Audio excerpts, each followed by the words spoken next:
बच्चों, आज की स्पीकर पहचान क्लासेस में मैं लेके आई हूँ दिगंत भाग 1 आपके शेड्यूल के अनुसार क्लास 11 बिहार बोर्ड काव्य संग्रह पाठ 1 विद्यापति के पद, पद 1 एवं पद 2 जो कि विद्यापति पदावली से संकलित है और रामवृक्ष बेनीपुरी द्वारा संपादित है। ये जो विद्यापति के पद है मैंने आपको पहले ही पढ़ा दिया था। पहले मुझे उनका प्रश्न अभ्यास कराना था, लेकिन बाद में मैंने आपको कबीर के पद अलग से पढ़ाए आपको, तो ये हमारा छूट गया था। ये प्रश्न अभ्यास इसका हमारा छूट गया था, इसीलिए इस सत्र में मैं प्रश्न अभ्यास लेकर आई हूँ। दोनों पद मैंने आपको पढ़ा दिया है, अच्छे से पढ़ा दिया है। मैंने आपको विद्यापति का पूरा परिचय भी पढ़ा दिया है, तो ध्यान से विद्यापति का परिचय, पद 1 की व्याख्या और पद 2 की व्याख्या अगर आपने नहीं देखा हो तो पहले वीडियो देखकर आप उसकी व्याख्या जान ले कि उसमें क्या संकलित है, किसकी तरफ संकेत किया है विद्यापति जी ने। उसके बाद आप प्रश्न अभ्यास के साथ आइएगा, तब आपका जो विद्यापति के पद के प्रति जो आपका भाव है वो अच्छे से स्पष्ट हो जाएगा। ठीक है बेटा, अब आप 11th में हैं, तो आपको एक एक चीज बहुत ध्यान से पढ़नी है। ठीक है, और हिंदी में इसका विशेष महत्व होता है। कोई भी पद हम पढ़े, कोई भी काव्य संग्रह को विशेष रूप से व्याख्या करने हमको आनी चाहिए। जैसे जैसे हमारा स्टैंडर्ड बढ़ता है, लेवल बढ़ता है क्लास का, उसी तरह हमारी जो व्याख्या होनी चाहिए वह एकदम सुंदर शब्दों में सटीक अर्थ में होनी चाहिए। तो आप जरूर, अगर आपने नहीं देखा है तो जरूर देख लीजिएगा। तो चलिए हम चलते हैं विद्यापति के प्रश्न अभ्यास की तरफ। ठीक है बेटा, अब प्रश्न अभ्यास की तरफ अब एक एक करके मैं सारे प्रश्न की व्याख्या आपको बताऊंगी ताकि आप अच्छे से आंसर कर सके। ठीक है, तो विद्यापति के पद, जिसमें हमने पद 1 और पद 2 देखा था, दोनों पद रामवृक्ष बेनीपुरी द्वारा संपादित थे। जो किससे लिए गए थे बेटा? विद्यापति पदावली से।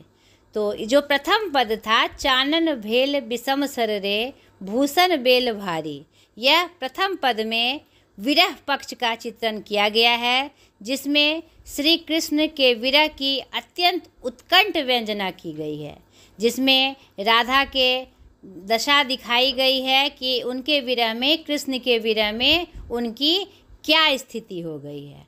और इस व्यंजना का सबसे महत्वपूर्ण पक्ष है कि यह जो मतलब कि परंपरावादी रूप से हटकर इसमें लोक सुलभ मार्मिकता दिखाई गई है। लोक सुलभ मार्मिकता का मतलब क्या होता है कि कैसे एक आम इंसान किसी के विरह में कैसे व्याकुल होकर अपना रूप दिखाते हैं, उसका वर्णन इसमें प्राप्त होता है। राधा रानी जो कि एक श्रेष्ठ नारी थी, कृष्ण की प्रेयसी थी, लेकिन इस प्रसंग में विद्यापति जी ने उनका लोक नारी जैसा रूप प्रदर्शित किया है। ठीक है बेटा, तो उसमें जो माधुरता आई है वह लगता है कि हमारे बहुत करीब है। ठीक है, और दूसरे पद में क्या वर्णन था? इसमें वर्णन था संयोग का वर्णन, संयोग प्रेम का वर्णन था। इसमें दिखाया गया सरस वसंत समय भल पाओल दक्षिण पवन बहु धीरे। इसमें वसंत ऋतु की चर्चा की गई है और इसमें एक नायिका के रूप की चर्चा की गई है, जिसके रूप सौंदर्य को देखकर प्रेमी क्या है, अपने चित्त में ऐसा अनुभव उसे प्राप्त होता है कि यह रूप सौंदर्य अद्वितीय है, अनुपम है, जो मेरे लिए है, और जिसमें वसंत का जो मिश्रण हुआ है उसकी इस मादकता को और बढ़ा रहा है। तो यही दोनों पद था। अब एक एक करके मैं प्रश्न की चर्चा कर रही हूँ, आप ध्यान से उसको समझने की कोशिश करिए। पहला प्रश्न है, राधा को चंदन भी विषम क्यों महसूस होता है? तो यहाँ पर मैंने बताया ये प्रथम पद का प्रश्न है, जिसमें क्या हो गया है कि राधा की स्थिति कृष्ण के वियोग में इतनी खराब हो चुकी है कि चंदन भी उसे क्या लगता है, बिल्कुल कैसा प्रतीत होता है, विष के समान लगता है उसको, एकदम विष जैसा महसूस होता है। चंदन जो कि ठंडकता का प्रतीक है, शीतलता का प्रतीक है, वह भी उसे शीतलता प्रदान नहीं कर पा रहा है, क्योंकि कृष्ण के विरह की अग्नि पूरे देह को उसे जला रही है। यानी कि इतनी असीम हो गई है, उनकी जो जुदाई है इतनी कठिन हो गई है, इतनी व्याकुल हो गई है कि कोई भी चीज़ राधा को भा नहीं रही है। तो इसीलिए इसी क्रम में कवि बता रहे हैं चंदन भी उसके लिए क्या हो गया है, विषम हो गया है। ठीक है। दूसरा प्रश्न है, राधा की साड़ी मलिन हो गई है, ऐसी स्थिति कैसे उत्पन्न हो गई? तो इस प्रश्न के उत्तर में आपको करना है कि राधा की साड़ी इसलिए मलिन हो गई है क्योंकि जब से कृष्ण भगवान गोकुल को छोड़कर मथुरा चले गए हैं तो उनकी याद में, उनके विरह में राधा रानी ने सब श्रृंगार छोड़ दिया है। जो उनका नियत समय पे जो क्या कहते हैं श्रृंगार होता था, अच्छे अच्छे कपड़े पहनने का, श्रृंगार करने का, उन्होंने सब कुछ छोड़ दिया है। या और वो साड़ी भी नहीं बदलती, यानी अपना परिधान भी वह नहीं बदलती, इधर उधर भटक कर वह कृष्ण की याद में व्याकुल हो, विरह वेदना में घूमती रहती हैं कि काश कहीं से कृष्ण आ जाए, काश कहीं से कृष्ण आ जाए। इस व्याकुलता में उन्हें अपनी सुध ही नहीं रहती कि मेरी साड़ी गंदी हो रही है, कि फट रही है, कि क्या हो रही है। तो इसी क्रम में उनके विरह वेदना का वर्णन करते हुए कवि कह रहे हैं कि राधा की साड़ी मलिन हो गई है, यानी उनको अपनी कुछ चिंता ही नहीं है, वह क्योंकि वह कपड़े बदलने का काम ही नहीं करती और उन्हें कुछ भी असर नहीं होता, कुछ भी उन्हें अच्छा नहीं लगता, कुछ भी करना उन्हें पसंद नहीं है। तो जो व्याकुलता में जो उधर उधर घूमती हैं, कृष्ण की यादों में, कृष्ण से मिलने की आस में चारों तरफ जो भटकती हैं, उसी में उनकी साड़ी क्या हो गई है, मलिन हो गई है। ठीक है। तीसरा प्रश्न है, चंद्र बदनी नहीं जियो तीरे, बध लागत काहे। इस पंक्ति का क्या अभिप्राय है? तो मैंने आपको बताया है कि कोई भी प्रश्न इस तरह की पंक्ति को लेकर आ जाए, अभिप्राय पूछे, भाव पूछे, आशय पूछे, तो आपको पहले पाठ परिचय देना है, फिर उसका कवि परिचय देना है और फिर पंक्ति का भाव बताना है आपको। तो चंद्र बदनी नहीं ज्योति रे, पद लागत काहे, बध लागत काहे। प्रस्तुत पंक्ति हमारे पाठ्य पुस्तक विद्यापति के पद के पहले पद से ली गई है, जिसके कवि विद्यापति जी हैं। इस पंक्ति के माध्यम से गोपियाँ जो राधा की हालत हो गई है कृष्ण की जुदाई के रूप में, तो उसका वर्णन करते हुए कहती हैं कि अरे अगर कृष्ण नहीं आएंगे, क्या कहते हैं, जब उद्धव जी को जो भेजा जाता है गोपियों के पास उनको ज्ञान मार्ग से दीक्षित करने के लिए, उसी क्रम में वह बताती हैं, क्या कहते हैं, गोपियाँ जो है राधा का हाल बताती हैं। वह खुद ही वो जो विरह वेदना है, विरह का रूप है, वर्णन करते हुए खुद उद्धव जी उस मोह में फंस जाते हैं और कहते हैं कि जाइए, अगर कृष्ण नहीं आए, उनसे उनकी जुदाई खत्म नहीं हुई, अगर उनका मिलन नहीं हुआ, तो ये जो चंद्र की बदन के समान चांद के शरीर वाली यह जो राधा है जिएगी नहीं, यह जी नहीं पाएगी।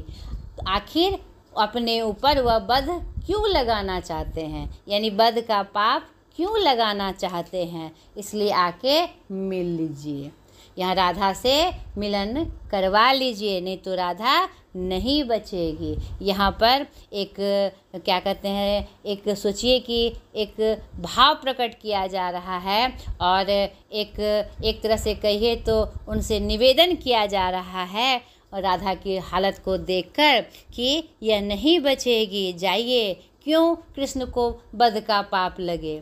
अगर ये मर जाती हैं कृष्ण के वियोग में तो यह इस यानी कि यह क्या होगा, वध होगा, यह वध होगा और इसका पाप किसको लगेगा, कृष्ण को लगेगा। तो क्यों उनको पाप लगे, इसीलिए वह चाहती हैं कि दोनों का मिलन हो जाए। ठीक है, यही इस पंक्ति का भाव है। चौथा प्रश्न है, विद्यापति विरही नायिका से क्या कहते हैं, उनके कथन का क्या महत्व है।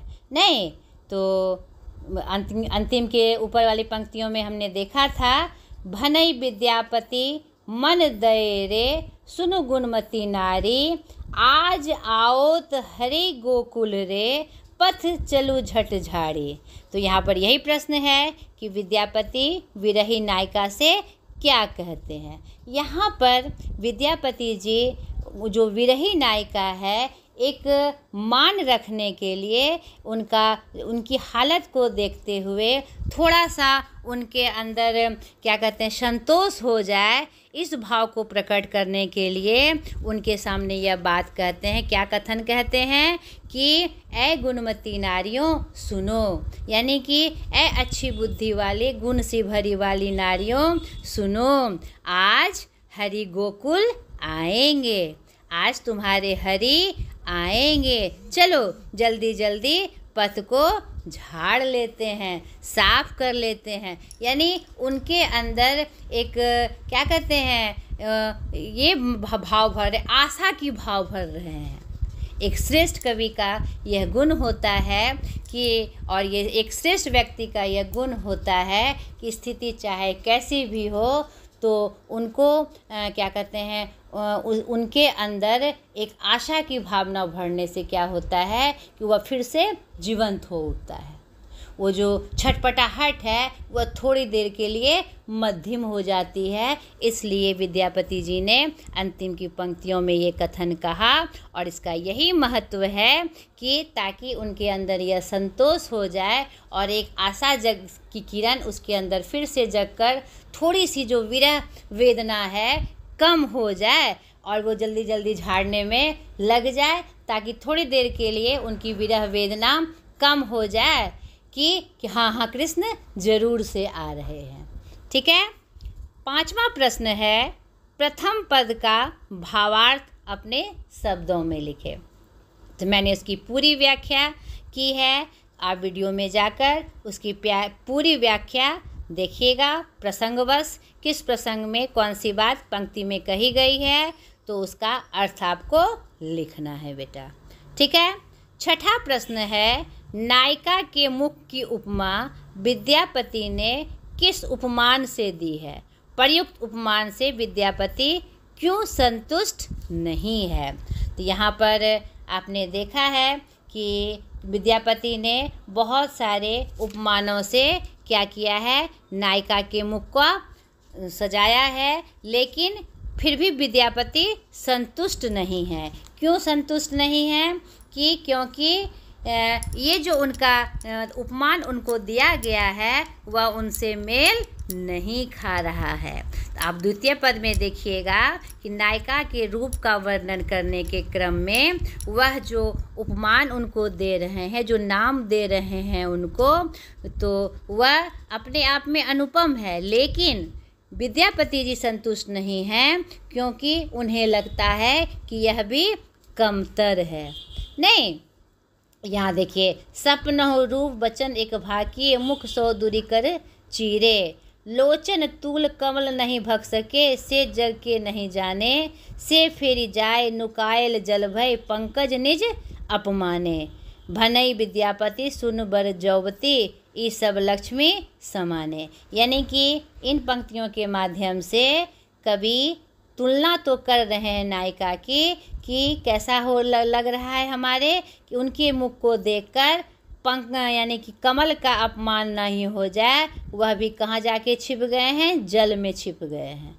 नहीं, और क्या कहते हैं ऊपर की पंक्तियों में देखिए, कई बेरी काटी बनाओल नव कई, तैयो तुलित नहीं भेला, तोहर बदन सन चान होती नहीं, जइयो जतन भी देला। यानी कि चांद से तुलना भी कर रहे हैं, कमल से तुलना कर रहे हैं, लेकिन फिर भी वह संतुष्ट नहीं है, क्योंकि यहाँ पर जिसकी तुलना की गई है राजा शिव सिंह और नूप नारायणी लक्ष्मा देवी की, उनके रूप और गुण के समान यह सब जो उपमान दिए गए हैं वह विद्यापति को संतुष्ट नहीं कर रहे हैं, क्योंकि उनका रूप और गुण उससे भी श्रेष्ठ है। ठीक है। 7वां प्रश्न है, कमल आँखों के समान क्यों नहीं हो सकता? कविता के आधार पर बताएं। आँखों के लिए आप कौन कौन सी उपमाएं देंगे? अपनी उपमाओं से आँख का गुण साम्य भी दर्शाएं। यहाँ पर कमल आँखों के समान क्यों नहीं हो सकता, यहाँ पर जिन आँखों की चर्चा की गई है वह उसकी आँखें कमल से भी सुंदर है। कमल भी क्या होता है, उसको देखकर छिप जाता है। नहीं, लोग कमल नयनी का मतलब होता है बहुत सुंदर आँखें, लेकिन यहाँ जिस आँख की चर्चा की गई है वह कमल से भी सुंदर है। कमल आँखों के समान नहीं हो सकता। तो यह कविता में यह बात बताई गई है। और आगे कहा गया है कि आँखों के लिए आप कौन कौन सी उपमाएं देंगे? नहीं, हिरण्ययन भी हम कहते हैं, काली आँखें हैं, नहीं, और क्या कहते हैं, और भी आँखों का बहुत सारा उपमान हम देते हैं। हिरनी सी आँखें, बड़ी बड़ी आँखें, कजरारी आँखें, नहीं, कटीली आँखें, यह सब उपमाएं हम आँखों के लिए देते हैं। अपनी उपमाओं से आँख का गुण साम्य भी दर्शाए। तो यानी कि इन सब उपमाओं से किसका गुण प्रतीत हो रहा है? हरिण का, नहीं, कटीलापन का। जो हम उपमाओं की चर्चा हमने की उसका गुण क्या दिखा रहे हैं? हम तुलना करके, जिससे हम उसकी तुलना कर रहे हैं, जो उपमान देकर हम जिससे तुलना कर रहे हैं उसके समान हम उसको बता रहे हैं। ठीक है, आशा करती हूँ ये प्रश्न भी आपको समझ में आया होगा। 8वां प्रश्न है, निम्नलिखित पंक्तियों का काव्य सौंदर्य उद्घाटित करें। तो आपके इस 8 नंबर प्रश्न में क और ख 2 पद दिए गए हैं, 2 पंक्तियां दी गई है, तो आपको उसकी व्याख्या करनी है। तो इस तरह का जब भी प्रश्न आए, पंक्ति दी रहे और चाहे काव्य सौंदर्य हो, भाव हो, आशय हो, तो हम क्या करते हैं, उस पंक्ति का पहले पाठ परिचय देते हैं, फिर कवि का परिचय देते हैं, लेकिन अगर गद्य भाग हो तो लेखक का परिचय देते हैं। उसके बाद वह पंक्ति क्या संकेत दे रही है हम उसके बारे में बताते हैं। नहीं, अब देखिए कौन नंबर क्या कर रहा है। भनई विद्यापति मन दय रे, सुन गुणमती नारी, आज आओत हरि गोकुल रे, पथ चलु झट झाड़ी। तो यहाँ पर यह पंक्ति विद्यापति के प्रथम पद से ली गई है। यह अंतिम की 2 पंक्तियाँ ली गई है, जिसमें विद्यापति व्याकुल नारियों को यह समझाने की कोशिश कर रहे हैं कि उनकी विरह दशा उनसे देखी नहीं जा रही है, तो थोड़ी सी आस जगाने के लिए, थोड़ी सी उनकी वेदना को कम करने के लिए, उनकी विरह अग्नि को थोड़ा सा कम करने के लिए वह आशा जगाते हुए उन नायिकाओं से कह रहे हैं, उन विरहियों से कह रहे हैं कि कवि विद्यापति कह रहे हैं, ऐ गुणमती नारियों सुनो, ऐ गुण से अच्छी बुद्धि से भरी हुई नारियों सुनो, आज तुम्हारे जो कृष्ण हैं, तुम्हारे जो प्रेमी हैं, गोकुल आएंगे। चलो अब उनके आने की खुशी में, उनके स्वागत में रास्ते को जल्दी जल्दी झाड़ लेते हैं, साफ कर लेते हैं। तो यह उन्होंने क्यों कहा?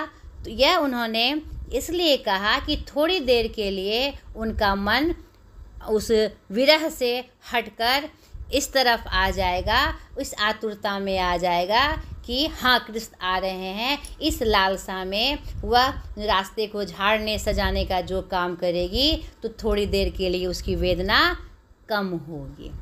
तो इस पंक्ति के माध्यम से कवि का ये जो माधुर्य और सौंदर्य है यहाँ पर प्रस्तुत हो रहा है।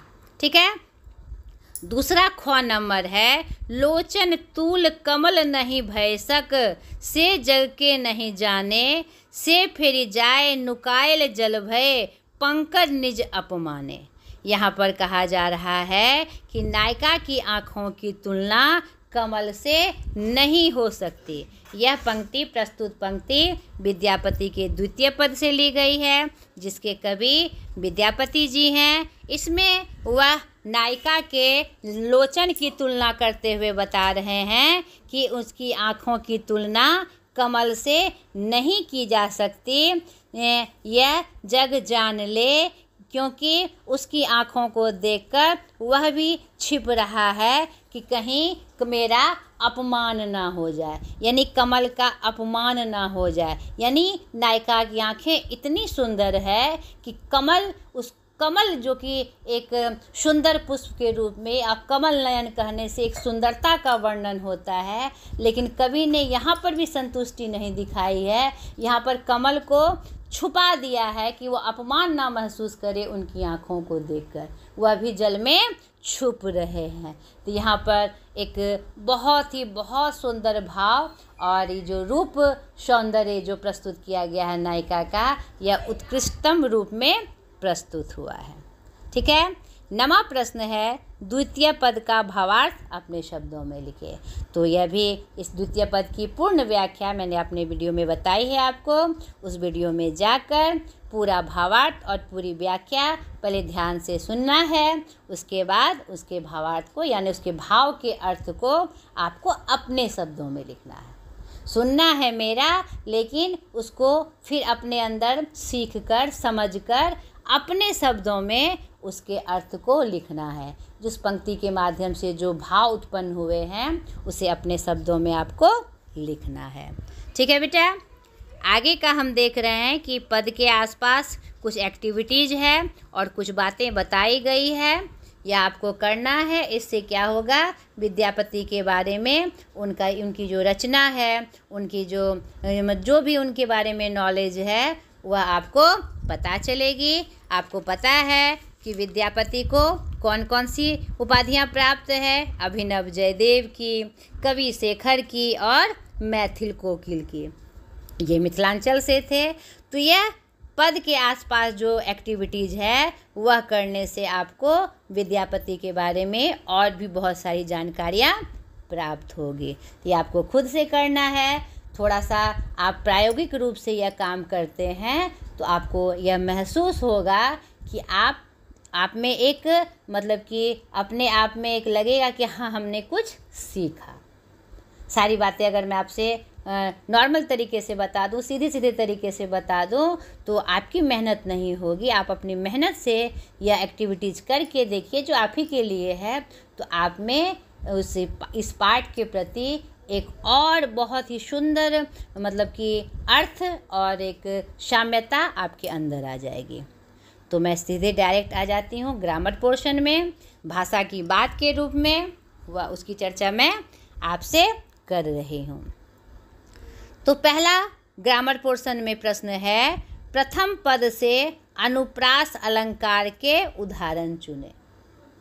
अनुप्रास अलंकार पहले क्या होता है, तो मैंने अलंकार का वीडियो डाल रखा है। आप उस वीडियो में जाके पहले अलंकार चैप्टर को देखें, तब आपको अच्छा से समझ में आएगा। फिर भी मैं इसकी शॉर्टकट चर्चा आपसे करती हूँ। अनुप्रास अलंकार शब्दालंकार है।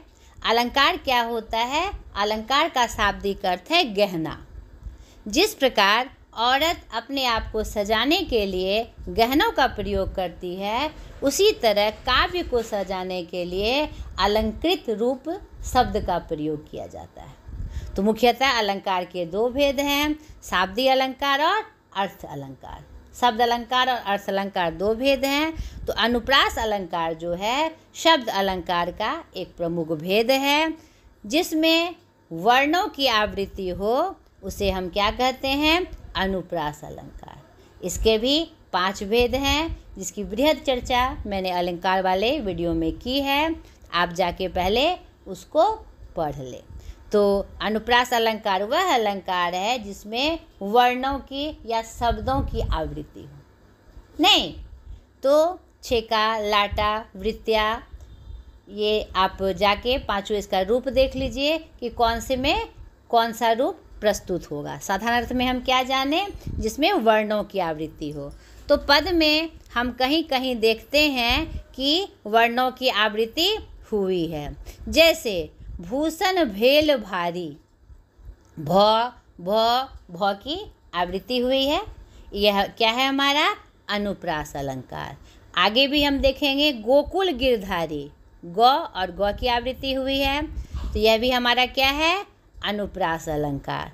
तो इसी तरह जहाँ जहाँ वर्ण की आवृत्ति होते हुए पद बोले गए हैं, लिखे गए हैं, तो वह मेरा क्या होगा अनुप्रास अलंकार। तो आपको चुनना है। सर्वप्रथम बेटा आप अलंकार का वीडियो जाके देखिए मेरा, उसमें मैंने बृहद रूप से बताया है, आपको बनाना और आसान होगा।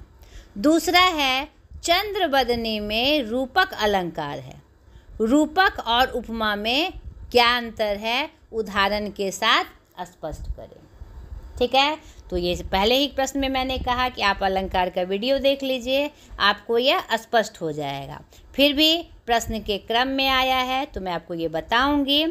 चंद्रबदनी में रूपक अलंकार है। अब पहले रूपक और उपमा अलंकार क्या होता है, तभी हम दोनों का अंतर जान पाएंगे। यह अलंकार का अर्थ अलंकार है। ठीक है, अर्थ के अनुसार जो अलंकार के भेद हैं उसमें रूपक अलंकार और उपमा अलंकार की चर्चा की गई है। उपमा मतलब होता है किसी चीज़ की उपमा देना। जैसे उसका मुख चंद्रमा के समान है, नहीं वह हरिण की तरह या हरिण सा उछलता है, नहीं। तो यहाँ पर बच्चा जो मुख है कृष्ण के समान है, यानी कृष्ण जैसा सुंदर है, तो यहाँ पर हमने उपमा दी।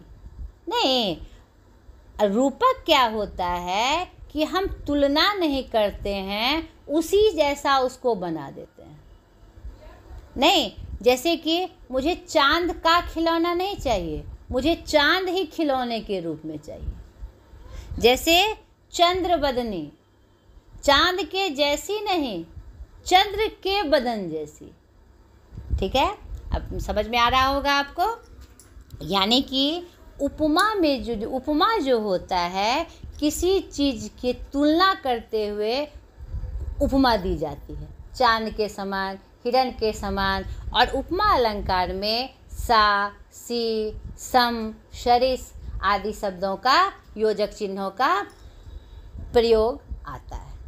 ठीक है, यह जो शब्द हैं सा, सी, सरस, शम, इन शब्दों का प्रयोग हमारे उपमा अलंकार में आता है। और रूपक अलंकार में क्या होता है कि उसमें उपमा नहीं दी जाती, उसी को उसके जैसा बता दिया जाता है। जैसे चंद्रबदनी, चांद के बदन वाली, चांद जैसी बदन वाली नहीं, उसका बदन ही चांद हो गया है। जैसे मैया मैं चंद्र खिलौना ले हूँ, चांद जैसा खिलौना नहीं लूँगा, चांद को ही खिलौना के रूप में लूँगा, तो वह क्या हो जाएगा हमारा रूपक अलंकार। यानी तुलना नहीं होगी, वही चीज़ रूप के रूप में आ जाए तो वह मेरा क्या होता है रूपक अलंकार। आप समझ गए होंगे। और स्पष्ट रूप से समझने के लिए आप मेरे अलंकार के वीडियो में जाए, मैंने बृहद रूप से इसकी चर्चा की है। तीसरा है, दूसरे पद में कवि ने नायिका के सौंदर्य के लिए कई उपमाएं दी है। प्रयुक्त उपमेय के उपमानों के साथ सूची बनाइए। तो पहले उपमेय और उपमा क्या होता है?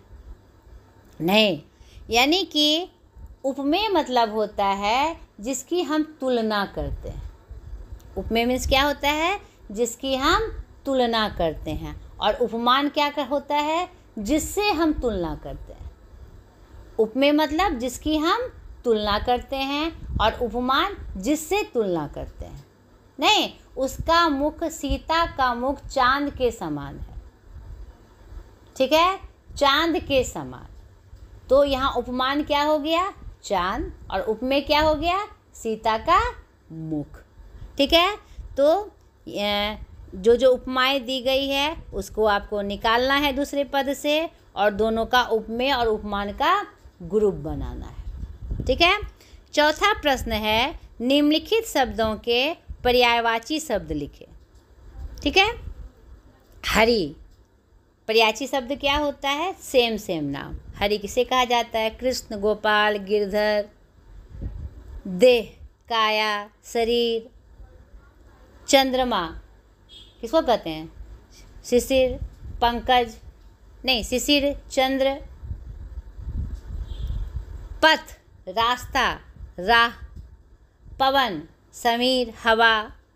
कमल, पंकज को, कमल को। और जलज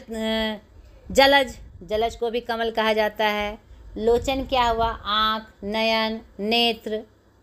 जल, पानी, नीर आदि। तो ये हमारा पर्यायवाची शब्द था। पांचवा प्रश्न है निम्नलिखित शब्दों के शुद्ध रूप लिखें। यानी मानक रूप दिया गया है और आपको शुद्ध रूप में लिखना है, जिसका पूरा शब्दार्थ आपकी किताब में दिया हुआ है। जैसे दगध मीन्स क्या होता है? झुलसा हुआ, यानी शरीर, राधा का जो शरीर है कैसा हो गया है? झुलसा हुआ। भूषण मीन्स क्या होता है? आपको पता होना चाहिए, गहना या अलंकार। गुणमती मतलब क्या होता है? अच्छे गुण वाली, मति वाली। ठीक है, गुण अच्छी मति वाली।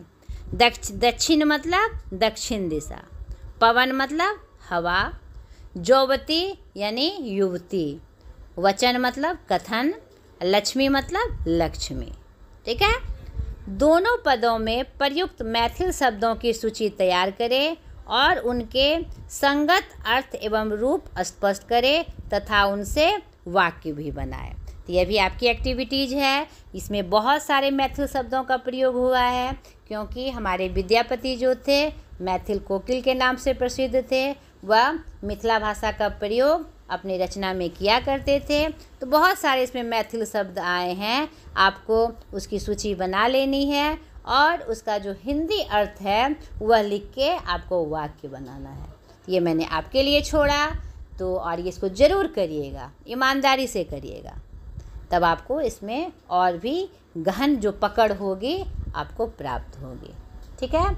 आप मैथिल शब्दों का भी कलेक्शन आपके पास हो जाएगा, उसका अर्थ भी आपको पता चल जाएगा और उन शब्दों का वाक्य कैसे बनाना है वह भी आपको पता चल जाएगा बेटा। यह ईमानदारी से आपको करना है। तो ठीक है, तो ये अभ्यास आपका, प्रश्न अभ्यास आपका ख़त्म हुआ। आज तक के लिए इतना ही। तो जो आपको अच्छा लगा होगा, ठीक है, बाय।